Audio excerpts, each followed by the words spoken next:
Money మనిషికి బలాన్ని, ధైర్యాన్ని, సంతోషాన్ని, ఆనందాన్ని ఇస్తుంది. కానీ ఎంత సంపాదించినా లైఫ్లో సంతృప్తి మాత్రం ఇవ్వలేదు. టైం అనేది కనిపించకపోవచ్చు, కానీ మనిషికి చాలా కనిపిస్తుంది. అది టీచర్ కాకపోవచ్చు, కానీ మనిషికి చాలా నేర్పిస్తుంది. సంకల్పమే ఆయుధమై నిలుస్తుంది. విశ్వాసమే విశ్వాసాన్ని నడిపిస్తుంది. విశ్వాసం లేని మనుషుల కన్నా మాటలు రాని జంతువులే మేలు. మనం ఎంత బాధలో ఉన్నా అర్థం చేసుకొని మన దగ్గరకు వస్తాయి. ఎవరితో మాట్లాడితే మీకు సంతోషం కలుగుతుందో వారితో మాట్లాడండి. ఇంకా మీతో మాట్లాడితే ఎవరికైతే సంతోషం కలుగుతుందో వారితో తప్పక మాట్లాడండి. అందమైన జీవితం ఒక అద్భుత కల్పన మాత్రమే. ఎందుకంటే ఊహకందని అద్భుతమే జీవితం. లైఫ్ ఒక యుద్ధ భూమి. పోరాడితే గెలిచే అవకాశం ఉంటుంది. ఊరికే నిల్చుంటే ఓటమి తప్పదు. ఎదుగుతున్న వాడికి చెయ్యి అందించు. అప్పుడే నీ ఎదుగుదలకి ఇంకొకడు సహాయం చేస్తాడు. సొంతంగా నేర్చుకున్న దానికంటే అనుభవం నేర్పిన పాఠం చాలా విలువైనది. లైఫ్లో ఉన్నత స్థాయికి ఎదిగే వరకు చెవులు మూసుకో. ఎదిగిన తర్వాత నోటిని మూసుకో. సంతృప్తే మనిషికి సహజమైన సంపద. భోగాలు, విలాసాలు కృత్రిమమైన దారిద్ర్యం వంటివి. అందరిలోనూ మంచిని చూడడం నేర్చుకుంటే మనలోనూ మంచి పెరుగుతుంది. ఒక ధ్యేయంతో కృషి చేస్తే నేడు కాకపోయినా రేపైనా విజయం తప్పదు. ఆకలి గొప్పదా, ఆలోచన గొప్పదా అంటే ఆకలి అవసరాన్ని చూపిస్తుంది, ఆలోచన బ్రతకడం నేర్పిస్తుంది. ఎటువంటి ప్రమాదాలను ఎదుర్కోకుండా జీవితంలో గెలుపొందిన వారు ఏ ఒక్కరూ లేరు. భయం యొక్క నీడ పరిమాణం చాలా పెద్దది. మనం దానికి దగ్గరగా వెళ్ళే కొద్దీ ఇంకా పెద్దది అవుతుంది. మీ స్నేహితులు మీ బలం మాత్రమే కాదు, మీ బాధల్ని పంచుకునేవారు కూడా. మీరు నమ్మేది మిమ్మల్ని మాత్రమే. మీరు ఎలా ఉండాలనుకుంటారో దాన్నే మీరు నమ్ముతారు.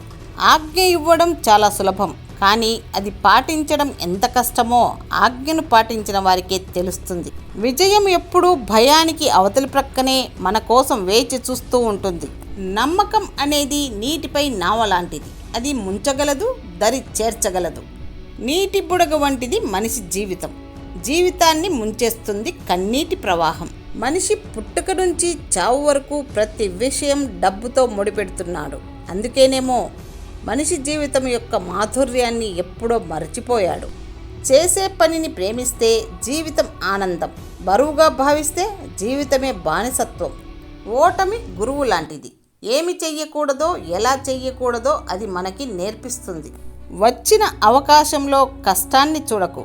కష్టాల్లో ఉన్నప్పుడు అవకాశం కోసం మాత్రమే చూడు. మా ఇంటికి మీరు రాకండి, మీ ఇంటికి మేము రాము. మీరు మాకేం ఇవ్వకండి, మేము మీకేం ఇవ్వం.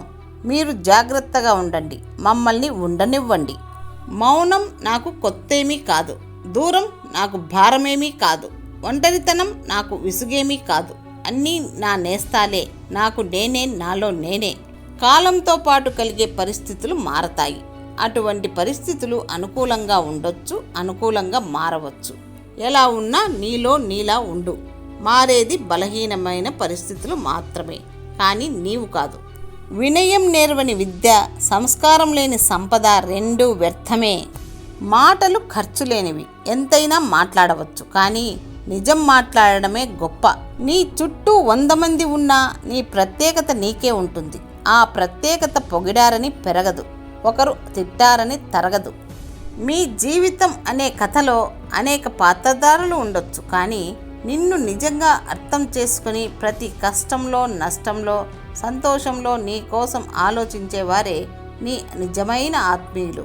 తప్పుడు అభిప్రాయాలను నిజమైనవిగా నమ్మినంతకాలం జీవితం అడ్డదిడ్డంగా, అయోమయంగా సాగుతుంది. జీవితంలో విజయం సాధించడం అంటే ఎవరినో ఓడించాలని కాదు, నిన్ను నువ్వు గెలవాలని. నీలో ఉన్న ఓటమిని నువ్వే ఓడించాలని. దీపం పెట్టగానే చీకటి పోతుంది. అలాగే మంచి ఆలోచనలు అనే దీపం ఉంటే మన జీవితంలోని బాధలను జయించవచ్చు. ఎక్కడో ఉన్న బంధాల కోసం, మనుషుల కోసం ఆరాటపడకు. నీ సమయాన్ని వృధా చేసుకోకు. నీ చుట్టూ ఉండేవారిని ఒక్కసారి ప్రేమతో పలకరించి చూడు. నిన్ను ఇష్టపడని వ్యక్తి కూడా నిన్ను ఇష్టపడతాడు. కాలానికి ఎవడి మీద కసి ఉండదు. ఎవడి మీద కనికరమూ ఉండదు. దాని పని అది చేసుకుంటూ పోతదంతే. నటించడం రాకపోతే సమాజంలో నీవు ద్రోహిగా నిలబడక తప్పదు. ఎందుకంటే సమాజమే ఒక నాటకరంగం కదా. మనం మంచి చేశాము అనుకుంటాము, కానీ మంచిలో కూడా చెడును వెతికే మహానుభావులు మన ప్రక్కనే ఉంటారు. ఆనకట్టతో ప్రవాహాన్ని ఆపవచ్చు, కానీ డబ్బు కట్టలతో ఆయువును ఆపలేం. ఎంత ధనం ఉంటే అంత ధైర్యం అనే కాలం పోయి, ఎంత ధైర్యం ఉంటే అంత ఆయువు, అంత ఆరోగ్యం అనే మనోధైర్యం కలగాలి. పలికే ప్రతి పలుకుని జాగ్రత్తగా ఆలోచించి పలకండి. ఎందుకంటే వినేవారి మీద వాటి ప్రభావం పడుతుంది, మంచిగా లేదా చెడుగా. చిల్లులు పడ్డ గొడుగేసుకొని వర్షంలోకి పోతే ఏమవుతుంది? నమ్మకం లేని వాళ్ళ చెయ్యి పట్టుకొని నడవడం కూడా అంతే. వేపాకు తినే సాహసం చేయాల్సిన అవసరం లేదు. కూరల్లో వచ్చే కరివేపాకు తినే ధైర్యం చెయ్యి చాలు. కడుపు నిండా తినలేనివాడు ఎంత ఆస్తిపరుడు అయినా ఉపయోగమేమి? కట్టుకున్న భార్యను సుఖపెట్టలేనివాడు ఎంతటి అందగాడు అయినా ఉపయోగమేమి?